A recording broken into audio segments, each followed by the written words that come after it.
سکتا، بے شک اللہ تمہارے سب اعمال سے واقف ہے۔ اور یہ قرآن ایسا نہیں کہ اللہ کے سوا کوئی اس کو اپنی طرف سے بنا لائے، ہاں یہ اللہ کا کلام ہے۔ جو کتابیں اس سے پہلے کی ہیں ان کی تصدیق کرتا ہے، اور انہی کتابوں کی اس میں تفصیل ہے۔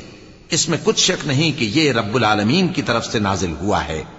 کیا یہ لوگ کہتے ہیں کہ پیغمبر نے اسے خود ہی گھڑ لیا ہے؟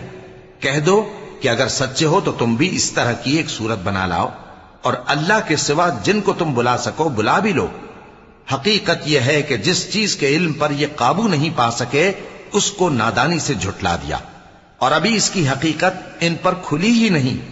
اسی طرح جو لوگ ان سے پہلے تھے انہوں نے جھٹلایا تھا، سو دیکھ لو کہ ظالموں کا کیسا انجام ہوا۔ اور ان میں سے کچھ تو ایسے ہیں کہ اس پر ایمان لے آتے ہیں، اور کچھ ایسے ہیں کہ ایمان نہیں لاتے، اور تمہارا پروردگار شریروں سے خوب واقف ہے۔